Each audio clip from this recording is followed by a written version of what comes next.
Universitas Nurul Huda, Fakultas Ilmu Pendidikan, Program Studi Pendidikan Ekonomi. Video ini saya buat untuk memenuhi tugas mata kuliah pembelajaran inovatif dengan dosen pengampu Ibu Siti Afifah, MPD. Mari simak videonya.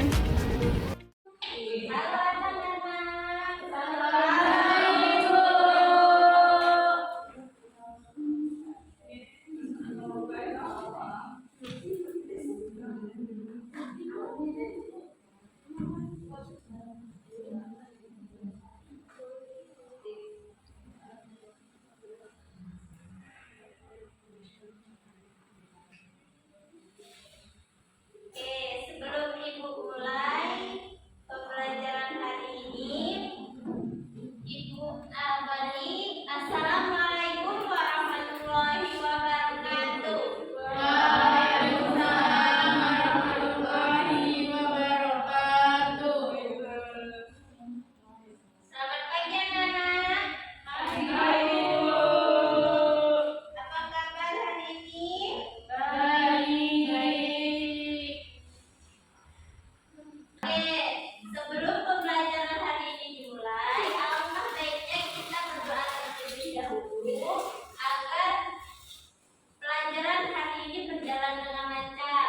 Ketua kelasnya tolong dipimpin, Fauzan. Mari teman-teman, sebelum pembelajaran dimulai kita berdoa terlebih dahulu. Berdoa dimulai. Berdoa selesai. Maureen, Ibu boleh minta tolong nggak haruskan membantu Ibu? Boleh, Bu.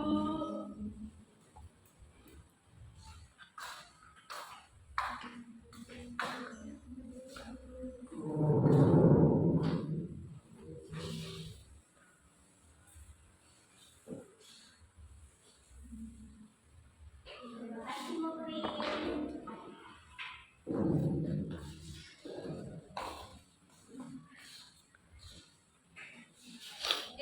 Sebelum kita mulai pembelajaran, kita absen terlebih dahulu ya.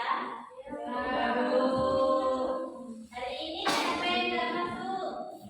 Ini, Bu. Ini ya. Ya.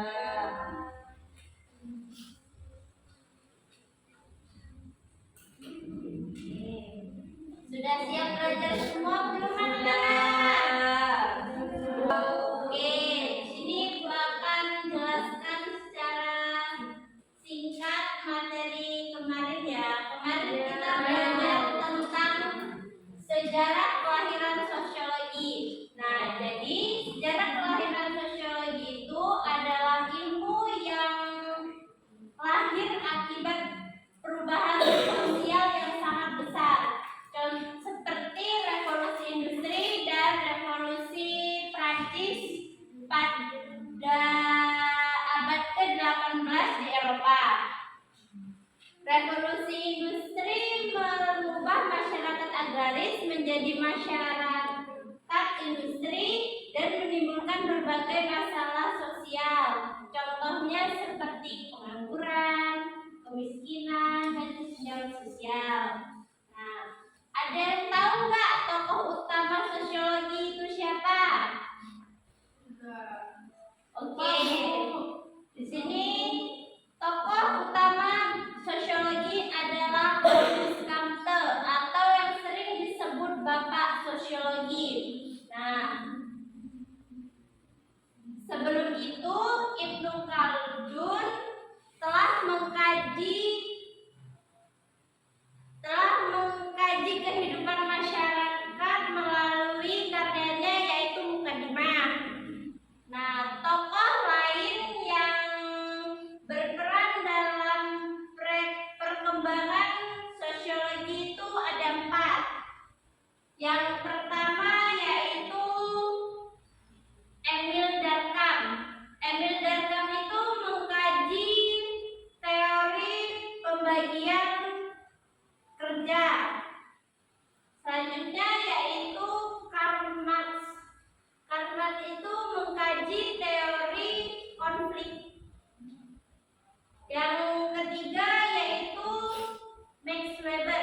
Max Weber itu mengkaji teori Bernstein, dan yang terakhir yaitu Talcott Pearson.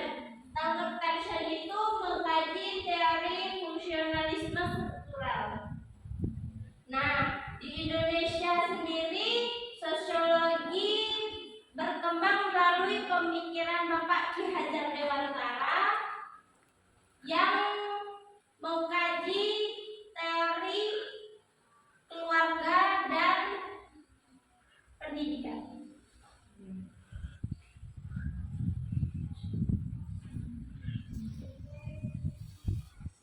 Oke, sudah ada gambaran belum dari materi kemarin? Sudah. Nah, sekarang kita akan masuk ke materi sosiologi. Ada yang tahu pengertian sosiologi itu apa? Ibu aku. Ya, Rina. Sosiologi merupakan bagian dari ilmu sosial yang objeknya ialah individu atau masyarakat, Ibu. Ya, benar 100 Rina. Kasih apa?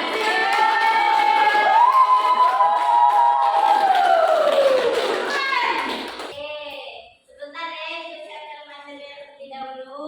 Ibu. Baik, Ibu.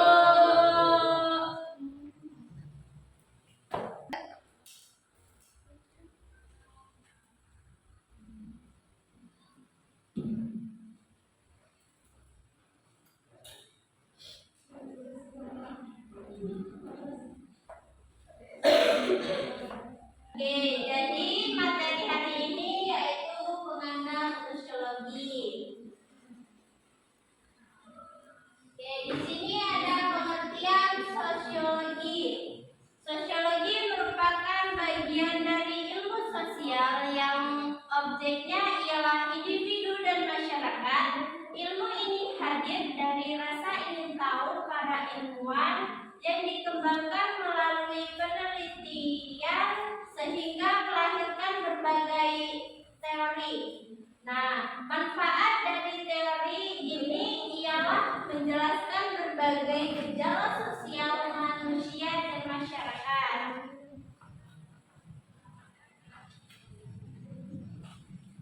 Selanjutnya yaitu objek kajian sosiologi. Nah, objek kajian sosiologi dibagi menjadi 5. Yang pertama, individu dan masyarakat. Nah, yang kedua, interaksi antar individu. Yang ketiga, kelompok sosial. Yang keempat yaitu hubungan antar kelompok. Dan yang kelima yaitu proses sosial dalam kehidupan masyarakat. Adapun sifat-sifat sosiologi ada 4 juga. Yang pertama yaitu empiris. Empiris itu berdasarkan data hasil penelitian ilmiah, bukan asumsi. Nah, yang kedua yaitu teoritis. Teoritis itu menyusun teori yang menjelaskan hubungan sebab akibat gejala sosial. Yang ketiga yaitu kumulatif. Kumulatif itu teori terus berkembang dan diperbarui sesuai perubahan masyarakat. Dan yang terakhir yaitu neonetis, tidak menilai baik buruknya, hanya menganalisis gejala sosial. Nah, di sini ada pengertian masyarakat. Pengertian masyarakat adalah kelompok orang yang hidup bersama, berinteraksi dan bekerja sama dalam waktu lama sehingga membentuk kebudayaan serta aturan bersama. Nah, adapun ciri-ciri masyarakat itu terbagi menjadi 5. Yang pertama yaitu terdiri dari 1 individu. Yang kedua yaitu terjadi interaksi sosial. Yang ketiga memiliki norma dan aturan. Yang keempat bersama, dan yang kelima yaitu ada rasa kesatuan dan identitas bersama. Nah, cabang sosiologi itu dibagi menjadi beberapa cabang. Yang pertama yaitu sosiologi agama, yang kedua sosiologi politik, yang ketiga sosiologi pendidikan, yang keempat sosiologi hukum, yang kelima sosiologi keluarga, dan yang terakhir yaitu sosiologi pedesaan. Adapun fungsi-fungsi sosiologi. Fungsi sosiologi yang pertama yaitu penelitian, yang kedua pembangunan, yang ketiga perencanaan sosial, dan yang terakhir yaitu solusi dan masalah sosial. Kok ibu lihat-lihat pada lesu ya? Iya, Bu. Capek udah siang. Bagaimana kalau kita ice breaking terlebih dahulu? Ayo.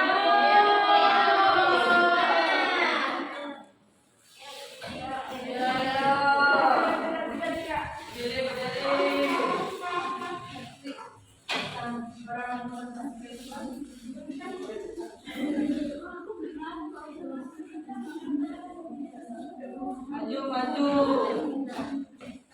Oke, ice breaking kali ini yaitu tepuk siku, tepuk pundak, dan tepuk tangan. Ada yang udah bisa? Ibu kasih contohnya terlebih dahulu ya. Tepuk siku, tepuk pundak, tepuk tangan. Tepuk siku, tepuk pundak, tepuk tangan. Tepuk siku, tepuk pundak, pundak tepuk siku, tepuk pundak, tepuk tangan. Nah, di situ diulangi lebih cepat lagi. Oke? Ya, Bu.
Oke, hari ini Ibu akan memberi kuis untuk mengetahui seberapa jauh kalian memahami materi yang Ibu sampaikan hari ini. Ibu akan memberikan 3 kuis. Siapa yang bisa menjawab dengan cepat, Ibu kasih poin di absen kalian yang bisa menjawab. Baik, Bu. Oke.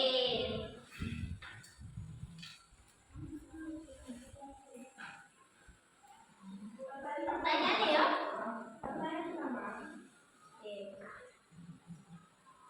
Oke. Pertanyaan pertama. Cepat-cepatan ya anak-anak. Tokoh yang dikenal sebagai Bapak Sosiologi adalah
pembelajaran hari ini adalah sosiologi merupakan ilmu sosial yang mempelajari masyarakat, hubungan antar manusia, serta berbagi proses dan gejala sosial yang terjadi di dalamnya.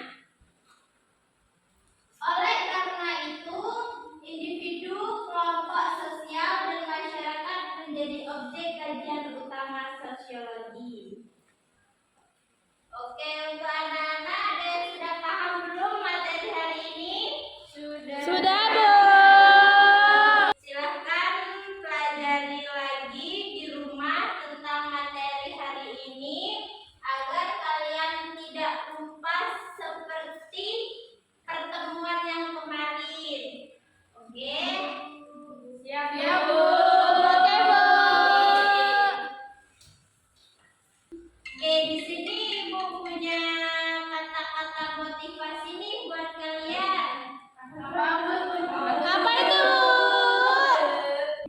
Ilmu tidak akan habis dibagi, tetapi akan habis jika tidak dipelajari. Kasih applause dong.